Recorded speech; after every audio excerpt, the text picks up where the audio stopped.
কি ভয়ঙ্কর দৃশ্য! জলের মধ্যে মাছের সাথে সাপটি কি করছে?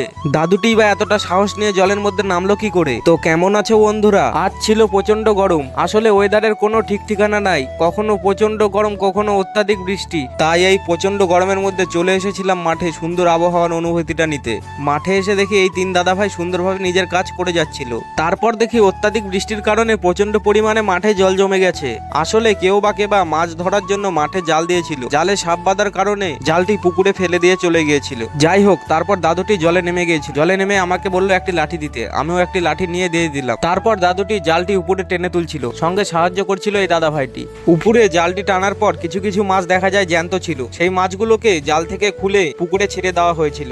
বন্ধুরা, ভিডিওটি তোমাদের কেমন লেগেছে অবশ্যই কিন্তু কমেন্টে জানাবে। আর এরপরের ভিডিওটি কি টপিক নিয়ে বানাবো অবশ্যই কিন্তু সেটাও কমেন্টে জানাবে। আর এই ভিডিওটি তোমাদের যদি ভালো লেগে থাকে অবশ্যই কিন্তু পেজটিকে ফলো এবং ভিডিওটিকে লাইক কমেন্ট শেয়ার করে দেবে। আবারও দেখা হচ্ছে নতুন একটি ভিডিওতে।